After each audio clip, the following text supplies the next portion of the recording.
ਲੱਗਿਆ ਵਾ, ਇਹਦਾ ਕੇਸ ਲੱਗਿਆ ਵਾ, ਇਹਦਾ ਕੇਸ ਲੱਗਿਆ ਵਾ। ਉਹਦੇ ਨਾਟਕ ਕਰਦੇ ਜਵਾਬ ਨੂੰ ਸਾਹਮਣੇ ਆ ਜਾਏਗਾ। कोई स्टे नहीं हैगा, कोई कोर्ट का ऑर्डर नहीं हैगा, कुछ नहीं हैगा।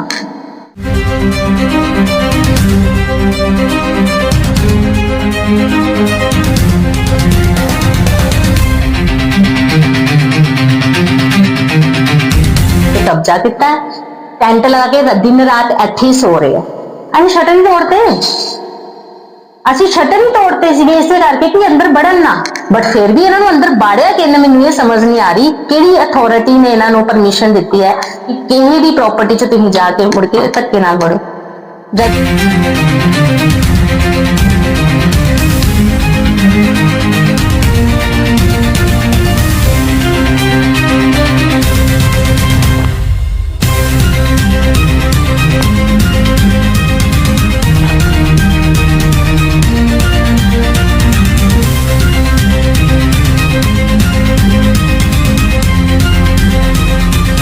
बिना नोटिस तो एक्चुअली सर इस तरह का कोई गल नहीं हैगी, ठीक है। वो सरासर झूठ बोल रही है लेडी।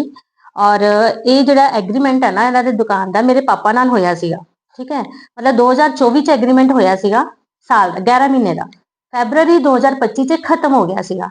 ਫਿਰ ਇਹਨਾਂ ਨੇ ਸਾਡੇ ਘਰ ਆਏ ਹੈ, ਇਹਨਾਂ ਨੇ ਕਿਹਾ, ਅਸੀਂ ਇਹਨਾਂ ਨੂੰ ਕਿਹਾ, ਕਹਿੰਦੇ ਕਿ ਐਗਰੀਮੈਂਟ ਰੀਨਿਊ ਕਰਨਾ ਅਸੀਂ, ਬਟ ਅਸੀਂ ਨਹੀਂ ਮੰਨੇ, ਪਾਪਾ ਨਹੀਂ ਮੰਨੇ, ਮੰਮਾ ਨਹੀਂ ਮੰਨੇ ਕਿ ਅਸੀਂ ਹੁਣ ਦੁਕਾਨ ਕਿਰਾਏ ਤੇ ਨਹੀਂ ਦੇਣੀ। ਤੇ ਬਟ ਇਹਨਾਂ ਨੇ ਬੜੀ ਰਿਕੁਐਸਟ ਕੀਤੀ ਜੀ, ਮਤਲਬ ਰੋਣ ਜੀ ਲੱਗ ਪਈ ਕਿ ਨਹੀਂ ਮੈਨੂੰ ਨਾ ਥੋੜੇ 2 ਮਹੀਨੇ ਦੇ ਦਿਓ ਮੈਨੂੰ, ਮਤਲਬ ਕਿ ਮਈ ਮਹੀਨੇ ਤੱਕ ਮੈਨੂੰ ਦੇ ਦਿਓ। ਤੇ ਮੈਂ ਕਿਹਾ ਉਹ ਤਾਂ ਵੈਸੇ ਵੀ ਚਲੋ ਕੋਈ ਗੱਲ ਨਹੀਂ, ਤੁਸੀਂ ਰੋਵੋ ਮਤ, ਕੋਈ ਗੱਲ ਨਹੀਂ, ਅਗਰ ਮਈ ਮਹੀਨੇ ਤੱਕ ਤੁਸੀਂ ਕੰਮ ਕਰਨਾ ਹੈ ਤੁਸੀਂ ਕਰ ਲਓ। ਇਹਨਾਂ ਨੇ ਫਿਰ ਅਸੀਂ ਜਿਹੜੇ ਐਗਰੀਮੈਂਟ ਕਰਵਾਇਆ ਸੀ ਨਾ, ਸੇਮ ਐਗਰੀਮੈਂਟ ਤੇ ਅਸੀਂ ਪਿੱਛੇ ਇਹਨਾਂ ਦੇ ਹੈਂਡ ਰਿਟਨ ਚ ਅਸੀਂ ਇਹਨਾਂ ਕੋਲੋਂ ਲਿਖਵਾਇਆ ਸੀਗਾ। ਮੈਂ ਵੀ ਪ੍ਰੈਜ਼ੈਂਟ ਸੀਗੀ, ਮੰਮਾ ਪ੍ਰੈਜ਼ੈਂਟ ਸੀਗੇ ਉੱਥੇ, ਕਿ ਤੁਸੀਂ ਆਪਣੇ ਹੱਥੀ ਲਿਖ ਦਿਓ। ਮਈ ਮਹੀਨੇ ਤੱਕ ਇਹਨਾਂ ਨੇ ਕਿਰਾਇਆ ਦਿੱਤਾ ਹੈ, ਅਸੀਂ ਝੂਠ ਨਹੀਂ ਬੋਲਣਾ। ਮਈ ਮਹੀਨੇ ਤੋਂ ਬਾਅਦ ਇਹਨਾਂ ਨੇ ਐਸੇ ਤੇਵਰ ਦੱਸੇ ਹੈ, ਮਤਲਬ ਮੇਰਾ ਸੈਂਟਰ ਹੈ, ਟਿਊਸ਼ਨ ਸੈਂਟਰ ਮੈਂ ਚਲਾਨੀ ਹਾਂ ਇੱਥੇ, ਇੰਨਾ ਕੰਜਸਟਡ ਜਿਹਾ, ਆਪਣੇ ਅਸੀਂ ਓਨਰ ਹੋਣ ਦੇ ਬਾਵਜੂਦ ਮੈਂ ਇੰਨੇ ਕੰਜਸਟਡ ਜਿਹੇ ਏਰੀਆ 'ਚ ਆਪਣਾ ਸੈਂਟਰ ਚਲਾ ਰਹੀ ਹਾਂ। ਇਸ ਲੇਡੀ ਨੂੰ ਸਿਰਫ ਮੈਂ ਇੰਨੀ ਗੱਲ ਕਹੀ ਸੀਗੀ ਕਿ ਇਹ ਦੀਵਾਰ ਸਾਨੂੰ ਕੱਢਣ ਦਿਓ, ਕਿਉਂਕਿ ਦੁਕਾਨ ਜਿਹੜੀ ਹੈ ਨਾ ਪੂਰੀ ਲੰਬੀ ਹੈ, ਸਿਰਫ ਇਹ ਦੁਕਾਨ ਕੱਢਣੀ ਸੀਗੀ ਤਾਂ ਮੈਨੂੰ ਹੌਲ ਮਿਲ ਜਾਣਾ ਸੀਗਾ। ਅਸੀਂ ਇਹਨੂੰ ਕਿਹਾ ਕਿ ਚਲ ਕੋਈ ਗੱਲ ਨਹੀਂ, ਤੂੰ ਅਗਰ ਮਾਰਚ ਮਹੀਨੇ ਤੱਕ ਵੀ ਕਰਨਾ ਚਾਹਨੀ ਹੈ ਨਾ, ਕੋਈ ਗੱਲ ਨਹੀਂ ਤੂੰ ਕਰ ਲੈ। ਬਟ ਇਸ ਲੇਡੀ ਨੇ ਇੰਨਾ ਕੁ ਪਰੇਸ਼ਾਨ ਕੀਤਾ ਨਾ ਸਾਨੂੰ, ਅਸੀਂ 2 ਮਹੀਨੇ ਪਹਿਲਾਂ ਇਹਦੇ ਤਰਲੇ ਪਾਏ, ਮੇਰੀ ਮੰਮਾ ਇਹਦੇ ਪੈਰੀ ਤੱਕ ਪੈ ਗਈ ਸੀ ਕਿ ਬੇਟਾ ਮੇਰੀ ਬੇਟੀ ਆਲਰੇਡੀ ਬੜੀ ਪਰੇਸ਼ਾਨ ਹੈ, ਕਿਉਂਕਿ ਮੇਰਾ ਡਾਈਵੋਰਸ ਹੋਇਆ ਪਿਆ, ਮੈਂ ਮੰਮਾ ਪਾਪਾ ਦੇ ਘਰ ਰਹਿ ਰਹੀ ਹਾਂ, ਤੇ ਮੇਰੇ ਪਾਪਾ ਨੇ ਹੁਣ ਇਹ ਵਾਲੀ ਜਿਹੜੀ ਜਗ੍ਹਾ ਹੈ ਨਾ ਇਹ ਮੈਨੂੰ ਦੇ ਦਿੱਤੀ ਦੀ ਹੈ, ਮਤਲਬ ਰਜਿਸਟਰੀ ਮੇਰੇ ਨਾਂ ਤੇ ਹੈ, ਚਲੋ ਤੁਸੀਂ ਆਪਣਾ ਕੰਮ ਕਰੋ, ਇੱਥੇ ਹੀ ਰਹੋ, ਆਪਣਾ ਘਰ ਬਣਾਓ। ਬਟ ਇਸ ਲੇਡੀ ਨੂੰ ਬਿਲਕੁਲ ਤਰਸ ਨਹੀਂ ਆਇਆ, ਈਵਨ ਮੇਰੇ ਮੰਮਾ ਪੈਰੇ ਪਏ ਹੈ, ਇਸ ਲੇਡੀ ਨੇ ਬਿਲਕੁਲ ਕਦਰ ਨਹੀਂ ਕੀਤੀ। ਫਿਰ ਇਹਨਾਂ ਨੇ ਮੇਰੇ ਪਾਪਾ ਨੇ ਗੱਲ ਕੀਤੀ ਹੈ ਕਿ ਤੂੰ ਇਸ ਤਰ੍ਹਾਂ ਨਹੀਂ ਕਰੀਦਾ ਹੁੰਦਾ, ਕਿਸੇ ਨੂੰ ਖੱਜਲ ਨਹੀਂ, ਅਸੀਂ ਤੇਰੇ ਤੇ ਤਰਸ ਖਾ ਕੇ ਤੈਨੂੰ ਮਈ ਮਹੀਨੇ ਤੱਕ ਟਾਈਮ ਦਿੱਤਾ ਸੀਗਾ, ਬਟ ਹੁਣ ਤੂੰ ਉਹ ਜ਼ੁਬਾਨ ਤੇਰੀ ਕਿੱਧਰ ਗਈ। ਫਿਰ ਪਾਪਾ ਨੂੰ ਇਹਨੇ ਇੰਨੀ ਗੱਲ ਕਹੀ ਹੈ ਕਿ ਅੰਕਲ ਜੀ ਚਲੋ ਠੀਕ ਹੈ, ਤੁਸੀਂ ਨਾ ਮੈਨੂੰ ਰੱਖੜੀ ਲਗਾਉਣ ਦਿਓ, 9 ਤਰੀਕ ਰੱਖੜੀ ਹੈ, 9 ਤਰੀਕ ਤੁਸੀਂ ਚਾਹੇ ਸ਼ਾਮ ਨੂੰ ਹੀ ਕੰਮ ਲਗਾ ਲਿਓ, ਇਹ ਇਹਦੀ ਵਰਡਿੰਗ ਹੈ, ਠੀਕ ਹੈ। ਪਾਪਾ ਨੇ ਫਿਰ ਮੈਨੂੰ ਸਮਝਾਇਆ ਕਿ ਸੁਨੀਤਾ ਚੱਲ ਵੇਟ ਕਰ ਲੈ, ਜਿੱਥੇ ਨਹੀਂ ਦੇਰ ਵੇਟ ਕੀਤੀ ਕੋਈ ਗੱਲ ਨਹੀਂ, ਔਰ 9 ਤਰੀਕ ਤੂੰ ਕੰਮ ਲਗਾ ਲਈ। ਮੈਂ 9 ਤਰੀਕ ਰੇਤਾ ਛੁਟਵਾ ਲਿਆ, ਬਜਰੀ ਛੁਟਵਾ ਲਈ, ਇੱਥੇ ਮੇਰਾ 6-7 ਹਜ਼ਾਰ ਦਾ ਸਮਾਨ ਮੈਂ ਉਧਰ ਨੂੰ ਛੁਟਵਾ ਲਿਆ ਕਿ ਚਲੋ ਕੰਮ ਕਰਵਾਣਾ ਹੈ। ਇਸ ਲੇਡੀ ਨੇ ਸ਼ਨੀਵਾਰ ਰੱਖੜੀ ਸੀਗੀ 9 ਤਰੀਕ, ਨਾ ਇਹਨ ਸ਼ਨੀਵਾਰ ਫੋਨ ਚੱਕਿਆ ਨਾ ਇਹਨ ਐਤਵਾਰ ਫੋਨ ਚੱਕਿਆ, ਮਤਲਬ ਪੂਰਾ ਫੋਨ ਚੱਕਿਆ ਹੀ ਨਹੀਂ 2 ਦਿਨ। ਮੈਂ ਅਸੀਂ ਟਰਾਈ ਕਰਦੇ ਰਹੇ, ਔਰ ਉਸ ਤੋਂ ਬਾਅਦ ਇਸ ਲੇਡੀ ਨੇ ਮਤਲਬ ਸਾਨੂੰ ਤਰੀਕੇ ਨਾਲ ਬੁਲਾਇਆ ਹੀ ਨਹੀਂ, ਮਤਲਬ ਸਾਨੂੰ ਫਿਰ ਇਹਦੀ ਦੁਕਾਨ ਦੇ ਅੰਦਰ ਜਾਂਦੇ ਵੀ ਡਰ ਲੱਗਦਾ ਸੀਗਾ ਕਿ ਪਤਾ ਨਹੀਂ ਇਹਨੇ ਕਿਹੜਾ ਐਲੀਗੇਸ਼ਨ ਲਗਾ ਦੇਣਾ। ਫਿਰ ਅਸੀਂ ਸਰਪੰਚ ਕੋਲ ਗਏ, ਬੁੱਧੀ ਨਗਰ ਪਿੰਡ ਦੇ, ਕਿਉਂਕਿ ਉਹਨਾਂ ਪਿੰਡ ਦੀ ਰਹਿਣ ਵਾਲੀ ਹੈ। ਅਸੀਂ ਸਰਪੰਚ ਨੂੰ ਮੈਂ ਰਿਕੁਐਸਟ ਕੀਤੀ, ਮੈਂ ਕਿਹਾ ਸਰ ਤੁਹਾਡੇ ਪਿੰਡ ਦੀ ਇਦਾਂ ਦਾ ਇਹ ਲੇਡੀ ਹੈਗੀ, ਇਹਨਾਂ ਨੇ ਸਾਡੀ ਦੁਕਾਨ ਕਿਰਾਏ ਤੇ ਲਈ ਸੀਗੀ, ਜਿਹਦਾ ਕਿਰਾਇਆਨਾਮਾ ਕੰਪਲੀਟ ਹੋ ਚੁੱਕਿਆ ਹੈ, ਤੇ ਅਸੀਂ ਇਹਨਾਂ ਨੂੰ ਮਤਲਬ ਟਾਈਮਲੀ ਇਹਨਾਂ ਨੂੰ ਕਹਿ ਦਿੱਤਾ ਕਿ ਦੁਕਾਨ ਖਾਲੀ ਕਰ ਦਿਓ, ਬਟ ਇਹ ਖਾਲੀ ਨਹੀਂ ਕਰ ਰਹੀ, ਸਾਨੂੰ ਬਹੁਤ ਪਰੇਸ਼ਾਨ ਕਰ ਰਹੀ ਹੈ, ਪਲੀਜ਼ ਸਾਡੀ ਸੁਣਵਾਈ ਕੀਤੀ ਜਾਵੇ। ਉਹਨਾਂ ਨੇ ਇਹਨਾਂ ਨੂੰ ਕਈ ਮੈਸੇਜ ਭੇਜੇ ਕਿ ਮੀਟਿੰਗ 'ਚ ਆਓ, ਗੱਲ ਕਰੋ, ਗੱਲ ਜੋ ਵੀ ਤੁਹਾਡੀ ਗੱਲਬਾਤ ਬਣਦੀ ਹੈ ਉਹ ਕੰਪਲੀਟ ਕਰੋ, ਠੀਕ ਹੈ। ਇਹ ਲੇਡੀ ਨਹੀਂ ਮੰਨੀ, ਤੁਸੀਂ ਪੁੱਛ ਵੀ ਸਕਦੇ ਹੋ ਸਰਪੰਚਾਂ ਕੋਲੋਂ, ਇਹਨੇ ਬਿਲਕੁਲ ਨਹੀਂ ਮੰਨੀ, ਬਿਲਕੁਲ ਨਹੀਂ ਗਈ ਹੈ। ਕਹਿੰਦੀ ਕਿ ਮੈਂ ਨਾ ਪੰਚਾਇਤ 'ਚ ਦੁਕਾਨ ਲਈ ਸੀ ਤੇ ਨਾ ਹੀ ਮੈਂ ਪੰਚਾਇਤ 'ਚ ਬਹਿ ਕੇ ਕੋਈ ਗੱਲ ਕਰਨੀ ਹੈ, ਇਹਦੀ ਇਹ ਵਰਡਿੰਗ ਸੀਗੀ ਸਰਪੰਚਾਂ ਨੂੰ। ਉਹਨਾਂ ਨੇ ਹੱਥ ਖੜੇ ਕਰਤੇ, ਕਿ ਮੈਡਮ ਅਸੀਂ ਤੁਹਾਡੀ ਕੋਈ ਹੈਲਪ ਨਹੀਂ ਕਰ ਸਕਦੇ, ਤੁਸੀਂ ਜੋ ਤੁਸੀਂ ਅੱਗੇ ਤੁਹਾਨੂੰ ਫਰਦਰ ਠੀਕ ਲੱਗਦਾ ਜੋ ਤੁਸੀਂ ਕਰ ਸਕਦੇ ਹੋ। ਫਿਰ ਅਸੀਂ ਪੁਲਿਸ ਸਟੇਸ਼ਨ ਗਏ ਆ, ਉੱਥੇ ਐਪਲੀਕੇਸ਼ਨ ਦਿੱਤੀ ਅਸੀਂ, ਠੀਕ ਹੈ। ਉੱਥੇ ਐਪਲੀਕੇਸ਼ਨ ਦੇਣ ਗਿਆ ਮੇਰੇ ਮੰਮਾ ਪਾਪਾ, ਇਹ ਸ਼ਾਇਦ ਸੇ ਹਾਂ ਰੱਖੜੀ ਤੋਂ ਬਾਅਦ ਦੀ ਗੱਲ ਹੈ, ਅਗਸਤ ਮਹੀਨੇ ਦੀ ਹੀ ਗੱਲ ਹੈ, ਠੀਕ ਹੈ। ਤੇ ਉਹਨਾਂ ਨੇ ਸਾਨੂੰ ਕੀ ਕਿਹਾ, ਦੇਖਿਆ ਸਾਰਾ, ਪੜ੍ਹਿਆ ਐਪਲੀਕੇਸ਼ਨ ਦੀ ਜੋ ਕੰਪਲੇਨ ਅਸੀਂ ਫੋਟੋ ਸਟੇਟ ਕਰਵਾਈ ਸੀਗੀ, ਟਾਈਪਿੰਗ ਕਰਵਾਈ ਸੀਗੀ, ਉਹਨਾਂ ਨੇ ਕਿਹਾ ਕਿ ਇਹ ਜੀ ਕਿਰਾਏ ਕਰੂਏ ਦਾ ਮਾਮਲਾ ਹੈਗਾ ਤੇ ਅਸੀਂ ਪੁਲਿਸ ਅਸੀਂ ਕੁਝ ਨਹੀਂ ਕਰ ਸਕਦੀ, ਮਤਲਬ ਤੁਸੀਂ ਇਹ ਕੋਰਟ ਕਾਰਟ ਦੇ ਚੱਕਰ ਹੋਣੇ ਆ, ਅਸੀਂ ਕੁਝ ਨਹੀਂ ਕਰ ਸਕਦੇ। ਉਹਨਾਂ ਨੇ ਟਾਲ ਕੇ ਭੇਜ ਦਿੱਤਾ। ਫਿਰ ਅਸੀਂ ਪਰੇਸ਼ਾਨ ਕਿ ਹੁਣ ਅਸੀਂ ਕਿੱਥੇ ਜਾਈਏ। ਫਿਰ ਮੈਂ ਅਗਲੇ ਦਿਨ ਫਿਰ ਮੈਂ ਖੁਦ ਗਈ, ਮੈਂ ਕਿਹਾ ਐਦਾਂ ਕਿੱਦਾਂ ਹੋ ਸਕਦਾ। ਫਿਰ ਮੈਂ ਸਰ ਨਾਲ ਰਿਕੁਐਸਟ ਕੀਤੀ, ਮੈਂ ਕਿਹਾ ਸਰ ਐਟਲੀਸਟ ਕੁਛ ਤੇ ਕਰੋ, ਉਹਨਾਂ ਨੂੰ ਬੁਲਾਓ ਤਾਂ ਸਹੀ ਇੱਕ ਵਾਰ। ਫਿਰ ਉਤੋਂ ਸੀਗੇ ਕੁਲਦੀਪ ਸਰ ਸੀਗੇ ਉਦੋਂ ਸ਼ਾਇਦ ਸੇ ਇੱਥੇ, ਉਹਨਾਂ ਨੇ ਇਹਨਾਂ ਨੂੰ ਫੋਨ ਕੀਤਾ ਕਿ ਇਸ ਤਰ੍ਹਾਂ ਤੁਸੀਂ ਆਓ, ਕੀ ਗੱਲਬਾਤ ਹੈ, ਬਹਿ ਕੇ ਗੱਲਬਾਤ ਮੁਕਾ ਲਓ, ਜੋ ਵੀ ਤੁਹਾਡੀ ਗੱਲਬਾਤ ਹੈ ਉਹ ਮੰਨ ਲੈਂਦੇ, ਜੋ ਵੀ ਠੀਕ ਬਣਦਾ। ਇਹਨਾਂ ਨੇ ਉਹਨਾਂ ਨੂੰ ਫੋਨ ਤੇ ਸਾਡੇ ਸਾਹਮਣੇ ਬੋਲਿਆ, ਜੀ ਮੈਂ ਕੋਈ ਥਾਣੇ ਤੇ ਗੱਲ ਨਹੀਂ ਮੁਕਾਣੀ, ਅਸੀਂ ਇੱਕ ਕੋਰਟ ਕੇਸ ਕਰ ਦਿੱਤੇ ਦਾ, ਅਸੀਂ ਕੋਰਟ 'ਚ ਗੱਲ ਕਰਾਂਗੇ।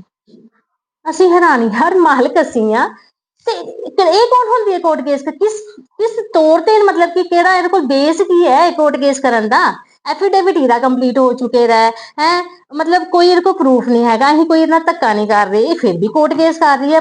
मतलब वी आर वेरी स्ट्रेंज कि how they can do like this. तो मतलब फिर मुझे बड़ा आया, फिर जब हमें सितंबर मंथ में ना, मतलब इसने मई महीने के बाद ना हमें किराया दिया, इवन इलेक्ट्रिसिटी बिल भी नहीं दिया। जब हमें पावर हाउस से कॉल आया कि ऐसे ऐसे आपका बिल नहीं हुआ है, पेंडिंग है, तो आपका मीटर काट दिया जाएगा। तो मैं पापा को कहते, पापा मीटर कट दिता तो मैं इतने बच्चे कितना पढ़ाने इन्नी गर्मी च। ਤੇ ਫਿਰ ਸਾਨੂੰ ਮੈਂ ਕਿਹਾ ਪਾਪਾ ਇਹ ਇਦਾਂ ਲੇਡੀ ਨਾ ਇਸ ਤਰ੍ਹਾਂ ਨਹੀਂ ਮੰਨਣ ਵਾਲੀ ਹੈ, ਸਾਨੂੰ ਕੁਝ ਨਾ ਕੁਝ ਕਰਨੇ ਪੈਣਾ, ਕਿਉਂਕਿ ਅਸੀਂ ਬਹੁਤ ਬਹੁਤ ਬਹੁਤ ਜ਼ਿਆਦਾ ਪਰੇਸ਼ਾਨ ਹੋ ਗਏ ਸੀ ਇਹਦੇ ਕੋਲੋਂ। ਫਿਰ ਅਸੀਂ ਕੀ ਕੀਤਾ, ਅਸੀਂ ਦੁਕਾਨ ਨੂੰ ਤਾਲੇ ਲਾਤੇ। ਅਸੀਂ ਦੁਕਾਨ ਤਾਲੇ ਲਾਤੇ, ਜੇ ਤੂੰ ਨਾ ਬਿੱਲ ਦੇਣਾ, ਨਾ ਤੂੰ ਕਿਰਾਇਆ ਦੇ ਰਹੀ ਆ, ਤੂੰ ਮਾਲਕਾਂ ਦੀ ਤਰ੍ਹਾਂ ਬਹਿ ਕੇ ਬੜੇ ਟੋਰ ਨਾਲ ਏਸੀ ਲਾ ਕੇ ਸਾਰਾ ਦਿਨ ਬੈਠੀ ਰਹਿਣੀ ਹੈ ਦੁਕਾਨ ਤੇ, ਹੈ ਇਹ ਕੋਈ ਤਰੀਕਾ ਨਹੀਂ ਹੈਗਾ। ਜਦੋਂ ਅਸੀਂ ਤਾਲੇ ਲਾਏ ਨਾ, ਫਿਰ ਇਹਨੂੰ ਥੋੜਾ ਜਿਹਾ ਨਾ ਫਿਰ ਤੜਫੀ ਇਹ, ਫਿਰ ਇਹਨ ਪੰਚਾਇਤ ਕੋਲ ਗਈ, ਜੀ ਮੇਰਾ ਤਾਲੇ ਖੁਲਵਾ ਦਿਓ, ਮੇਰਾ ਕਰਵਾ ਚੌਥ ਆ ਰਿਹਾ ਹੈ, ਮੇਰਾ ਉਹ ਆ ਰਿਹਾ, ਮੇਰਾ ਬੜਾ ਨੁਕਸਾਨ ਹੋ ਰਿਹਾ। ਹੋਰ ਕਈ ਫਿਰ ਮੈਂਬਰ ਵਿੱਚ ਜਿਹੜੇ ਆਣੇ ਸ਼ੁਰੂ ਹੋ ਗਏ। ਮੈਂ ਕਿਹਾ ਯਾਰ ਅਸੀਂ ਇੰਨੇ ਦਿਨਾਂ ਦੇ ਪਰੇਸ਼ਾਨ ਹੀ ਤਾਂ ਕੋਈ ਨਹੀਂ ਬੋਲਿਆ, ਅਸੀਂ ਸਾਰਿਆਂ ਕੋਲ ਗਏ, ਸਾਰੇ ਨੇ ਹੱਥ ਖੜੇ ਕਰਤੇ, ਹੁਣ ਇਹ ਪਰੇਸ਼ਾਨ ਹੋਈਏ ਤਾਂ ਹੁਣ ਸਾਨੂੰ ਹਰ ਜਗ੍ਹਾ ਤੋਂ ਕਾਲ ਆ ਰਹੀ ਹੈ। ਫਿਰ ਅਸੀਂ ਚਲੋ ਪੰਚਾਇਤ ਤੇ ਫਿਰ ਮੀਟਿੰਗ ਹੋਈ ਦੁਬਾਰਾ, ਫਿਰ ਮੀਟਿੰਗ ਹੋਈ, ਪੰਚਾਇਤ ਬੈਠੀ ਹੈ, ਮੈਂਬਰ ਵੀ ਬੈਠੇ ਹੈ, ਤੇ ਇਹਨੇ ਸਾਡੇ ਕੋਲੋਂ ਟਾਈਮ ਮੰਗਿਆ।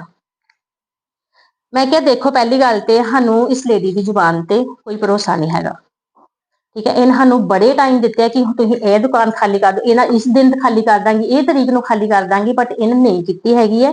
ਹਾਂ ਤੁਹਾਡੇ ਕਹਿਣ ਤੇ ਮੈਂ ਇਹਨੂੰ ਕਰਵਾ ਚੌਥ ਲਗਾਉਣ ਦਿੰਨੀ ਆ, ਬਟ ਮੈਨੂੰ ਰਿਟਰਨ 'ਚ ਚਾਹੀਦਾ, ਮੈਨੂੰ ਰਿਟਰਨ 'ਚ ਲਿਖ ਕੇ ਦੇਵੇ ਇਹ ਕਿ ਮੈਂ ਇਹ ਵਾਲੀ ਤਰੀਕ ਨੂੰ ਇਸ ਟਾਈਮ ਤੇ ਦੁਕਾਨ ਖਾਲੀ ਕਰ ਦਾਂਗੀ, ਤੇ ਮੈਂ ਰਾਜੀ ਹਾਂ। ਬਟ ਇਹ ਲੇਡੀ ਫਿਰ ਨਹੀਂ ਮੰਨੀ, ਕਹਿੰਦੀ ਲਿਖ ਕੇ ਨਹੀਂ ਮੈਂ ਦੇਣਾ, ਮੇਰੀ ਜ਼ੁਬਾਨ ਹੈ। ਮੈਂ ਕਿਹਾ ਤੇਰੀ ਤੇ ਜ਼ੁਬਾਨ ਹੀ ਹੈ ਨਹੀਂ, ਇਹੀ ਤੇ ਪ੍ਰੋਬਲਮ ਹੈ। ਮੈਂ ਕਿਹਾ ਅਸੀਂ ਇਦਾਂ ਨਹੀਂ ਦੇਣੀ। ਇੱਥੇ ਫਿਰ ਪੰਚਾਇਤ 'ਚ ਕੋਈ ਗੱਲ ਨਹੀਂ ਹੋਈ, ਇਹ ਝੂਠ ਬੋਲ ਰਹੀ ਹੈ, ਸਟੇ ਲੱਗੇ ਦਾ, ਕੋਈ ਸਟੇ ਨਹੀਂ ਹੈਗਾ ਪ੍ਰਾਪਰਟੀ ਤੇ, ਕੋਈ ਕੋਰਟ ਕੇਸ ਨਹੀਂ ਲੱਗੇ ਦਾ, ਮੇਰੇ ਤੇ ਕੋਈ ਕੋਰਟ ਕੇਸ ਨਹੀਂ ਹੈ। ਇਹਨਾਂ ਨੂੰ ਤੁਹਾਨੂੰ ਜਦੋਂ ਕਹਿੰਦੇ ਕੋਰਟ ਕੇਸ ਲੱਗਿਆ, ਤੁਹਾਨੂੰ ਕੋਈ ਨੋਟਿਸ ਆਇਆ ਕੋਰਟ ਪਾਸੋਂ? ਕੋਈ ਨੋਟਿਸ ਨਹੀਂ ਆ ਰਿਹਾ, ਮੈਨੂੰ ਕੋਈ ਨੋਟਿਸ ਨਹੀਂ ਆਇਆ, ਇਹ ਸਭ ਝੂਠ ਬੋਲ ਰਹੀ ਹੈ।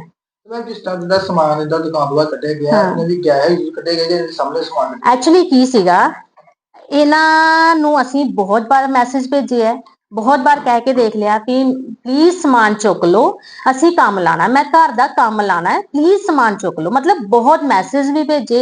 ਇਹ ਲੇਡੀ ਟਸ ਤੋਂ ਮਸ ਨਹੀਂ ਹੋਈ, ਇਹ ਸਾਨੂੰ ਧਮਕੀਆਂ ਦਿੰਦੀ ਹੈ ਕਿ ਤੁਸੀਂ ਜੋ ਕਰਨਾ ਕਰ ਲਓ। ਪਤਾ ਨਹੀਂ ਇਹਦਾ ਕੋਈ ਹਾਈ ਅਥਾਰਟੀ ਕੋਈ ਇਹਦਾ ਵਾਕਫ ਹੈ, ਪਤਾ ਨਹੀਂ ਜਿਹਦੀ ਤੋਂ ਸਟੇ ਕਰ ਰਹੀ ਹੈ, ਮੈਨੂੰ ਨਹੀਂ ਪਤਾ ਇਹ, ਪਰ ਇਹ ਧਮਕੀਆਂ ਜ਼ਰੂਰ ਦਿੰਦੀ ਹੈ, ਤੁਸੀਂ ਜੋ ਕਰਨਾ ਕਰ ਲਓ, ਤੁਸੀਂ ਮੇਰਾ ਕੁਝ ਨਹੀਂ ਵਿਗਾੜ ਸਕਦੇ, ਤੁਸੀਂ ਮੈਨੂੰ ਕੱਢ ਕੇ ਦੱਸੋ। ਕਹਿੰਦੀ ਮੈਂ ਵੀ ਇੱਥੇ ਬੈਠੀ, ਤੁਸੀਂ ਮੈਨੂੰ ਕੱਢ ਕੇ ਦੱਸੋ।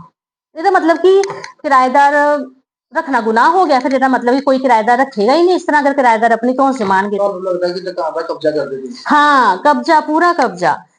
ਤੇ ਹੁਣ ਫਿਰ ਮੈਂ ਪਰੇਸ਼ਾਨ ਸੀਗੀ, ਔਰ ਮੇਰੇ ਕੋਲ ਪੂਰਾ ਰਾਈਟ ਸੀਗਾ ਕਿਉਂਕਿ ਮੈਂ ਓਨਰ ਹੈਗੀ ਆ ਦੁਕਾਨ ਦੀ ਜਗ੍ਹਾ ਦੀ। ਮੈਨੂੰ ਜੋ ਠੀਕ ਲੱਗਾ ਮੈਂ ਇਹਨਾਂ ਨੂੰ ਰਿਕੁਐਸਟ ਕਰਕੇ ਮੈਂ ਇਹਨਾਂ ਨੂੰ ਮੈਸੇਜ ਭੇਜਿਆ ਕਿ ਅਸੀਂ ਤੁਹਾਡਾ ਜੇ ਤੁਸੀਂ ਨਹੀਂ ਆਪੇ ਕੱਢਣਾ ਤੇ ਅਸੀਂ ਕੱਢ ਦੇਣਾ, ਬਟ ਅਸੀਂ ਜਿਹੜਾ ਇਹਦਾ ਸਮਾਨ ਹੈ ਨਾ ਪੂਰੇ ਤਰੀਕੇ ਨਾਲ ਕੱਢਿਆ। ਇਹ ਕਹਿ ਰਹੀ ਹੈ ਕਿ ਸੁੱਟਿਆ ਹੈ, ਮੇਰੇ ਕੋਲ ਵੀ ਵੀਡੀਓਜ਼ ਬਣੀਆਂ। ਉਹਨਾਂ ਦਾ ਵੀ ਕਹਿਣਾ ਹੈਗਾ ਕਿ ਮੇਰਾ ਸਮਾਨ ਬਾਹਰ ਸੁੱਟਿਆ ਗਿਆ, ਕੁਝ ਸਮਾਨ ਮੇਰਾ ਦਾ ਇਹ ਗੈਪ ਹੋ ਕੁਛ ਨਹੀਂ ਹੈਗਾ, ਮੇਰਾ ਮੱਕੀ ਡੱਕ ਕੇ ਲੱਗਦਾ ਜਾਂ ਨੁਕਸਾਨ ਹੋਇਆ, ਕੁਛ ਨਹੀਂ ਹੈਗਾ। ਮੇਰੇ ਕੋਲ ਪ੍ਰੋਪਰ ਵੀਡੀਓਜ਼ ਹੈਗੀਆਂ ਬਣਾਈ ਦੀਆਂ। ਅਸੀਂ ਮਤਲਬ ਕਿ ਐਦਾਂ ਸਾਨੂੰ ਵੀ ਪਤਾ ਕਿੱਦਾਂ ਦੁਕਾਨ ਖੋਲਣੀ। ਅਸੀਂ ਆਪਣੇ ਤਾਲੇ ਖੋਲੇ ਆ, ਸਾਡੇ ਤਾਲੇ ਲੱਗੇ ਦੇ ਸੀਗੇ, ਤਾਲੇ ਖੋਲੇ ਆ, ਪ੍ਰੋਪਰ ਵੀਡੀਓ ਬਣਾਈ ਹੈ, ਪ੍ਰੋਪਰ ਡਰਾਅਰ ਚੈੱਕ ਕੀਤੇ ਗਏ ਆ, ਹਰ ਚੀਜ਼ ਚੈੱਕ ਕੀਤੀ ਗਈ ਹੈ। ਉਸ ਤੋਂ ਬਾਅਦ ਕੁਝ ਪੈਸੇ ਜਿਹੜੇ ਦੁਕਾਨ ਦੇ ਕੁਛ ਨਹੀਂ ਸੀਗਾ, ਕੁਛ ਵੀ ਨਹੀਂ, ਕੁਛ ਵੀ ਨਹੀਂ। ਇੱਕ ਮਤਲਬ ਕੋਇਨ ਤੱਕ ਨਹੀਂ ਮਿਲਿਆ, ਪੈਸੇ ਤਾਂ ਛੱਡੋ ਬੜੀ ਦੂਰ ਦੀ ਗੱਲ ਹੈ, ਕੋਇਨ ਤੱਕ ਨਹੀਂ ਮਿਲਿਆ ਸਾਨੂੰ। ਅਸੀਂ ਇਹਨਾਂ ਦਾ ਸਮਾਨ ਮੈਂ ਪੂਰੀ ਦਿਹਾੜੀ ਦਿੱਤੀ ਹੈ, ਸਿਰਫ 15 ਮਿੰਟ ਦਾ ਕੰਮ ਸੀਗਾ ਬੰਦਿਆਂ ਦਾ ਸਮਾਨ ਚੱਕਣਾ, ਬਟ ਫਿਰ ਵੀ ਮੈਂ ਉਹਨਾਂ ਨੂੰ ਪੂਰੀ ਦਿਹਾੜੀ ਦਿੱਤੀ ਹੈ। 4 ਬੰਦੇ ਲਗਾਏ ਸੀਗੇ, ਮੈਂ ਲੇਬਰ ਲਗਾਈ ਸੀਗੀ। ਆਰਾਮ ਨਾਲ ਉਹਨਾਂ ਨੂੰ ਇਹੀ ਕੰਡੀਸ਼ਨ ਕਹੀ ਕਿ ਸਮਾਨ ਟੁੱਟਣਾ ਨਹੀਂ ਚਾਹੀਦਾ, ਅਗਲੇ ਦਾ ਨੁਕਸਾਨ ਨਹੀਂ ਹੋਣਾ ਚਾਹੀਦਾ। ਏਸੀ ਕਹਿ ਰਹੀ ਹੈ ਨਾ ਕਿ ਏਸੀ ਮੇਰਾ ਤੋੜ ਤੇ ਏਸੀ ਮੈਂ ਖੁਦ ਪਕੜਿਆ ਹੋਇਆ, ਖੁਦ ਉਹਨੂੰ ਇਲੈਕਟ੍ਰੀਸ਼ੀਅਨ ਨੂੰ ਕਿਹਾ ਸੀਗਾ ਕਿ ਏਸੀ ਖਰਾਬ ਨਹੀਂ ਹੋਣਾ ਚਾਹੀਦਾ। ਹਾਂ ਠੀਕ ਹੈ, ਉਹਦੀ ਗੈਸ ਕਿਉਂਕਿ ਸਾਨੂੰ ਰਿਮੋਟ ਨਹੀਂ ਸੀ ਮਿਲਿਆ ਤੇ ਉਹ ਰਿਮੋਟ ਨਾਲ ਔਨ ਹੋਣਾ ਸੀਗਾ, ਠੀਕ ਹੈ। ਏਸੀ ਉਹਦੀ ਗੈਸ ਪਤਾ ਨਹੀਂ ਕੀ ਕੁਝ ਪ੍ਰੋਸੈਸ ਹੋਣਾ ਪੂਰਾ। ਮੈਂ ਕਹਿੰਦੀ ਹਾਂ ਕਿ ਏਸੀ ਦੀ ਜਿਹੜੀ ਗੈਸ ਹੈ ਨਾ ਜਿਹੜੀ ਉਹ ਕਿਉਂਕਿ ਰਿਮੋਟ ਨਾ ਮਿਲਣ ਕਰਕੇ ਥੋੜਾ ਜਿਹਾ ਸਾਨੂੰ ਉਹ ਪ੍ਰੋਸੈਸ ਨਹੀਂ ਹੋਇਆ। ਬਾਕੀ ਇਹਦਾ ਸਮਾਨ ਕੋਈ ਨਹੀਂ ਟੁੱਟਿਆ।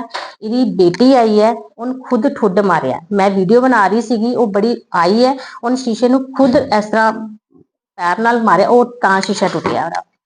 ਅਦਰਵਾਈਜ਼ ਅਸੀਂ ਪੂਰੇ ਸ਼ਰਾਫਤ ਨਾਲ ਇਹਨਾਂ ਦਾ ਸਮਾਨ ਕੱਢਿਆ, ਮੈਂ ਪੂਰੀ ਭਰਪਾਈ ਕੀਤੀ ਹੈ, ਲੇਬਰ ਦਿੱਤੀ ਆ ਉਹਨਾਂ ਨੂੰ। ਸ਼ੌਕਡ ਹੈਗੇ ਆ, ਬਟ ਆਈ ਵਾਸ ਸ਼ੌਕਡ ਕਿ ਮਤਲਬ ਅਸੀਂ ਸਮਾਨ ਇਹਨਾਂ ਦਾ ਬਾਹਰ ਕੱਢਿਆ ਪੂਰੇ ਲਿਹਾਜ਼ ਨਾਲ, ਫਿਰ ਇਹਨਾਂ ਦਾ ਸਮਾਨ ਅੰਦਰ ਕਿੱਦਾਂ ਆ ਗਿਆ।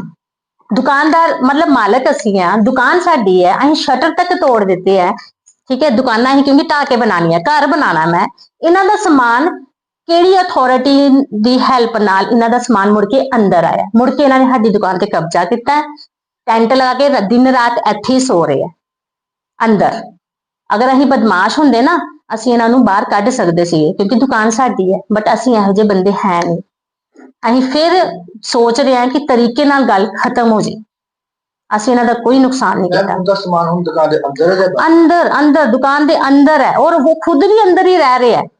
ਰਾਤ ਨੂੰ ਵੀ ਇੱਥੇ ਸੌਂਦੇ, ਦੇਖੋ ਸਾਡੀ ਪ੍ਰਾਪਰਟੀ ਹੈ, ਰਾਤ ਨੂੰ ਵੀ ਇੱਥੇ ਸੌਂਦੇ। ਈਵਨ ਕਿ ਮੈਂ ਕੱਲ ਜਿਹੜੀ ਆਪਣੀ ਨਾਲ ਵਾਲੀ ਦੁਕਾਨਾਂ ਨਾ, ਇਹ ਵਾਲੀ ਦੁਕਾਨ ਨਹੀਂ ਜਿਹੜਾ ਕਲੇਸ਼ ਹੈ, ਨਾਲ ਵਾਲੀ ਦੁਕਾਨਾਂ ਦਾ ਲੈਂਟਰ ਤੋੜਨ ਨੂੰ ਮੈਂ ਬੰਦੇ ਬੁਲਾਇਆ। ਮੈਂ ਕਿਹਾ ਚਲੋ ਉਨੀ ਦੇਰ ਤੱਕ ਤੁਸੀਂ ਇਹ ਲੈਂਟਰ ਤੋੜੋ ਕਿਉਂਕਿ ਮੇਰੇ ਕੋਲ ਟਾਈਮ ਬਹੁਤ ਘੱਟ ਹੈ। ਇਹਨਾਂ ਨੇ ਮਤਲਬ ਕਿ ਇਹਨਾਂ ਦਾ ਬੇਟਾ ਆਇਆ, ਇਹਨਾਂ ਦਾ ਹਸਬੈਂਡ ਆਇਆ, ਡਾਇਰੈਕਟ ਮੈਂ ਉੱਥੇ ਖੜੀ ਆ ਕੋਠੇ ਤੇ ਜਾ ਕੇ ਨਾ ਉਹਨੂੰ ਵਰਕਰ ਨੂੰ ਰੋਕਿਆ, ਤਾਰ ਵਾਇਰ ਖਿੱਚੀ ਹੈ, ਵਰਕਰ ਦੀ ਮਸ਼ੀਨ ਕੰਮ ਬੰਦ ਕਰਵਾਤਾ ਮੇਰਾ, ਔਰ ਧਮਕੀਆਂ ਦਿੱਤੀਆਂ ਕਿ ਖਬਰਦਾਰ ਇੱਥੇ ਅਗਰ ਤੂੰ ਤੋੜ ਤੜਾਈ ਪਾਈ ਤੇ। ਇਹ ਕੌਣ ਹੁੰਦੇ ਆ ਮੈਂ ਪੁੱਛਣਾ ਚਾਹੁੰਦੀ ਹਾਂ ਕਿ ਮਾਲਕ ਦੀ ਕੋਈ ਉਹ ਨਹੀਂ ਹੈਗੀ, ਕਿਰਾਏਦਾਰ ਹੀ ਮਾਲਕ ਹੋ ਗਏ। ਇਟ ਮੀਨਸ ਕਿੰਨੇ ਚਿਰ ਦੁਕਾਨ ਕਰਦੇ ਪਏ? ਸਿਰਫ 2024 ਚ ਦਿੱਤੀ ਹੈ ਮੈਂ, ਸਿਰਫ 1 ਸਾਲ ਹੀ, ਬਸ 11 ਮਹੀਨੇ ਇਹਨਾਂ ਨੂੰ ਮੈਂ ਹੀ ਐਗਰੀਮੈਂਟ ਕੀਤਾ ਸੀਗਾ। ਉਸ ਤੋਂ ਬਾਅਦ ਅਸੀਂ ਐਗਰੀਮੈਂਟ ਰੀਨਿਊ ਕੀਤਾ ਹੀ ਨਹੀਂ ਕਿਉਂਕਿ ਅਸੀਂ ਦੇਣੀ ਨਹੀਂ ਸੀ, ਅਸੀਂ ਘਰ ਬਣਾਉਣਾ ਸੀਗਾ। ਇਹ ਤੇ ਮਾਲਕ ਹੀ ਬਣ ਕੇ ਬੈਠੇ, ਸਿਰਫ 11 ਮਹੀਨਿਆਂ ਚ ਹੀ ਮਾਲਕ ਬਣ ਕੇ ਬੈਠੇ। मैं प्रशासन को यही मांग कर रही हूँ कि जो भी बोल रही है सब र्यूमर है। ਅਸੀਂ ਇਹਦਾ ਕੋਈ ਨੁਕਸਾਨ ਨਹੀਂ ਕੀਤਾ, ਅਸੀਂ ਬੜੇ ਤਰੀਕੇ ਨਾਲ ਸਮਾਨ ਬਾਹਰ ਕੱਢਿਆ, ਮੈਂ ਲੇਬਰ ਦਿੱਤੀ ਹੈ, ਕੋਈ ਟੁੱਟ ਭੱਜ ਨਹੀਂ ਹੋਈ ਦੀ। ਬਟ ਇਹਦਾ ਸਮਾਨ ਅੰਦਰ ਗਿਆ ਕਿੱਦਾਂ, ਉਹ ਕੋਈ ਨਾ ਕੋਈ ਪਿੱਛੇ ਹੈਗਾ। ਇਸ ਤਰ੍ਹਾਂ ਇਹ ਇੰਨੀ ਹਿੰਮਤ ਨਹੀਂ ਕਰ ਸਕਦੇ। ਸਮਾਨ ਬਾਹਰ ਕੱਢਿਆ ਸੀ ਕਿ ਸ਼ਟਰ ਨੂੰ ਬਾਹਰ ਤਾਲਾ ਨਹੀਂ ਮਾਰਿਆ? ਅਸੀਂ ਸ਼ਟਰ ਹੀ ਤੋੜਤੇ, ਅਸੀਂ ਸ਼ਟਰ ਹੀ ਤੋੜਤੇ ਸੀਗੇ ਇਸੇ ਕਰਕੇ ਕਿ ਅੰਦਰ ਵੜਨ ਨਾ।